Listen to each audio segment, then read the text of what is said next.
Welcome to ચેતુસ kitchen. આજે આપણે બનાવવાના છીએ રીંગણા બટેટાનું ભરેલું અવેજીયું શાક બનાવવાના છે।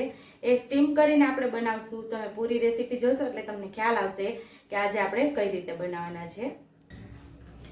તો અહીંયા આપણે રીંગણા બટેટાનું ભરેલું અવેજીયું શાક બનાવવાના છે। એવા નાના નાના મસ્ત એવા રીંગણા લઈ લીધા છે, અહીંયા બટેકા લઈ લીધા છે, 2 ટમેટા લીધા છે, 3 ડુંગળી લીધી છે અને એક નાની વાટકી ભરીને ચવાણું છે, એક નાની વાટકી ભરી અને આપણે ફરસાણની સેવ એટલે આશરે 3 ચમચી જેટલું આ બે હશે અને એક ગાંઠિયો લસણનો ફોલી લીધો છે, લીલા ધાણા અને અહીંયા જે ડાળખીનો ભાગ જાડો હોય છે એ લીધો છે ને 3 બટેકા લીધા છે। બટેકાની છાલ એટલા માટે નથી ઉતારેલી કે ઉતારીને રાખવું તો એ કાળા પડી જાય અને રીંગણા પણ એમ જ કે એ સુધારીને રાખે તો કાળા પડી જાય। ડુંગળીમાં વાંધો નથી આવતો એટલે મેં છાલ ઉતારીને અહીંયા 3 ડુંગળી લઈ લીધી છે। બાકી રેગ્યુલર મસાલાની અંદરથી આપણે મસાલાનો ઉપયોગ કરી અને ટેસ્ટી એવું અવેજીયું શાક બનાવવાના છે। આવી રીતે તમે ક્યારેય નહીં બનાવ્યું હોય તો અહીંયા પાણી લઈ લીધું છે, એની અંદર આપણે 1 ચમચી જેટલું મીઠું ઉમેરશું અને એમાં આપણે રીંગણા સુધારીને રાખશું અને આપણે જોઈ લેશું। બટેકાની આપણે છાલ ઉતારીને સરસ પીસ કરી લેશું। આવી રીતે 2 ભાગ કરી લેવાના બટેકાના, પછી વચ્ચે આવી રીતે કાપો કરવાનો, એની અંદર આપણે મસાલો ભરવાનો થશે। આવી જ રીતે બધા બટેકામાં આપણે 2 ભાગ કરી અને આવી રીતે કાપો પાડી લેવાનું છે। અહીંયા આપણે રીંગણા અને બટેકાને સુધારી લીધા છે। હવે આપણે એક મિક્સર જાર લીધું છે, એની અંદર આપણે ચવાણું ઉમેરી દેવાનું છે, ફરસાણની સેવ અને લસણ અને જે આપણે ધાણા ભાજી સુધારીને ડાળખીનો જે જાડો ભાગ હતો ને લેશું, એનો બહુ મસ્ત એવો આપણા શાકની અંદર સ્વાદ આવે છે।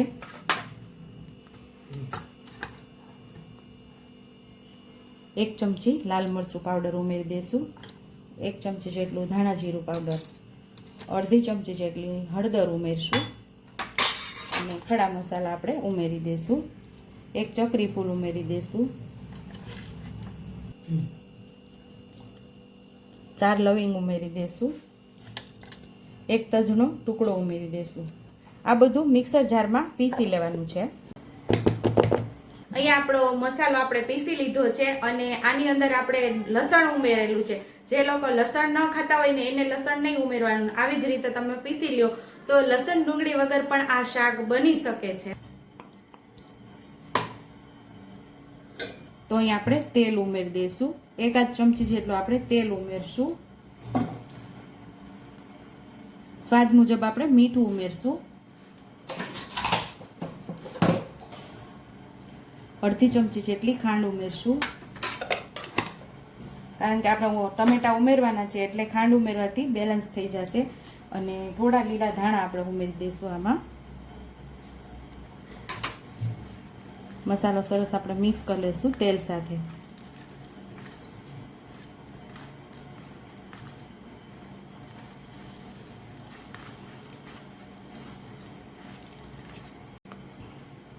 તો આની અંદર આપણે મસાલો ભરી લેવાનો છે, પછી આપણે ભાતિયું જે ભાત ઓસાવીએ એની અંદર આપણે આને સ્ટીમ કરવાના છે। અહીંયા મેં જ્યારે આપણે બધું મસાલાની તૈયારી કરતા હતા ત્યાં સાઈડ ઉપર મેં તપેલામાં પાણી ગરમ કરવા રાખી દીધું છે। તો અહીંયા પાણી ગરમ થઈ ગયું છે, તો હવે મસાલો ભરી અને આપણે ભાતિયાની અંદર બધા રીંગણા અને બટેકાને મસાલો ભરીને આપણે સ્ટીમ થવા રાખવાનું છે। તો અહીંયા આપણે બધું ભરીને સ્ટીમ થવા રાખી દઈશું। રીંગણા બટેકા બધા ભરી લેશું આપણે। આવી રીતે બટેકામાં પણ મસાલો ભરી લેશું, મસ્ત એવા બટેકામાં પણ મસાલાનો સ્વાદ બેસી જાય। તો આપણે અહીંયા ભાતિયું ઉપર આપણે રાખી દીધું છે, બધા મસાલો ભરી રીંગણા અને બટેકા રાખી અને નીચે તપેલામાં પાણી ગરમ થઈ ગયું છે અને જો વરાળ આવવા લાગી છે અને ઉપર ડીશ ઢાંકી અને આપણે એકદમ સરસ બાફી લેવાનું છે શાકને, એટલે કે સરસ સ્ટીમ થઈ જવું જોઈએ। તો આટલો આપણે મસાલો બચ્યો છે, આપણે રીંગણા અને બટેકા ભરતા આટલો મસાલો બચ્યો છે। જ્યારે આપણે વઘાર કરશું ત્યારે આને ઉમેરી દઈશું અને અહીંયા ખમણી લીધી છે, એની અંદર આપણે આ ડુંગળી અને ટમેટાને અલગ અલગ ખમણી લેવાના છે। તો પહેલાં આપણે ડુંગળી ખમણી લઈશું,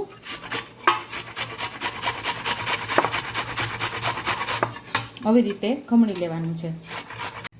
આપણે બાફા મૂક્યું એને 12 મિનિટ થઈ ગઈ છે, હવે જોઈ લેશું।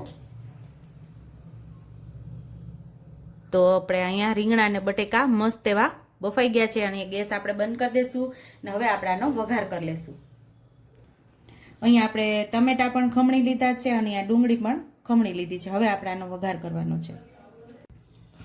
તો હવે આપણે ગેસ ઉપર કડાઈ રાખી દીધી છે અને હવે આપણે તેલ ઉમેરીને વઘાર કરી લઈશું. તો નાના 2 ચમચા જેટલું તેલ ઉમેરશું. અહીંયા આપણું તેલ સરસ ગરમ થઈ ગયું છે તો અડધી ચમચી જેટલું જીરું ઉમેરશું. 5 ચમચી જેટલી હિંગ ઉમેરશું. અહીંયા આપણે ડુંગળીને ઉમેરી દઈશું વઘારમાં. તો મસ્ત એવી ગ્રેવી થશે આપણા શાકની અંદર. તો એ લોકો ડુંગળી લસણ ન ખાતા હોય ને તો અહીંયા આપણે ડુંગળી ઉમેરવાની નથી. તો જે લોકો ડુંગળી લસણ ન ખાતા હોય ને અહીંયા આપણે ડુંગળી ઉમેરી છે ને અહીંયા ડુંગળી નહીં ઉમેરવાની. જ્યારે આપણે મસાલો પીસતા હતા અહીંયા લસણ ઉમેર્યું છે ત્યારે લસણ નહીં ઉમેરવાનું. એટલે એકદમ સરસ એવો શાક લસણ ડુંગળી વગરનું શાક પણ બની શકે છે.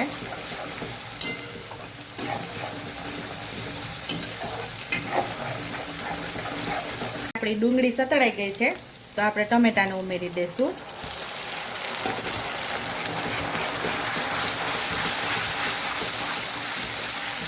ટમેટાને સરસ આપણે સાતળી લેવાના છે.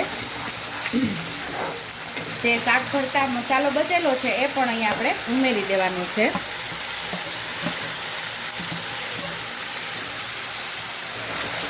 સરસ આપણે સાતળી લેવાનું છે. અડધી ચમચી કાશ્મીરી લાલ મરચું ઉમેરશું એ કલર માટે. 5 ચમચી જેટલી હળદર ઉમેરશું. સરસ આપણે સાતળી લેવાનું છે.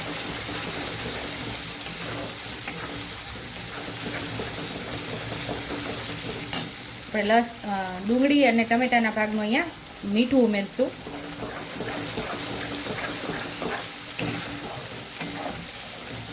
તો અહીંયા ડુંગળી અને ટમેટા મસ્ત એવા સતળાઈ ગયા છે.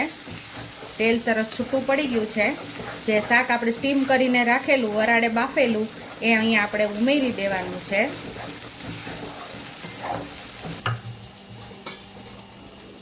કેવી રીતે હળવેકથી આપણે ઉમેરી દેવાનું છે આને.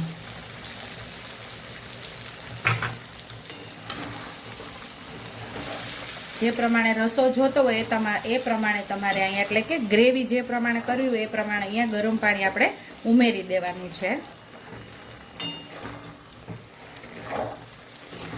પાણી અહીંયા આપણે પોણી વાટકી જેટલું ગરમ પાણી ઉમેરેલું છે.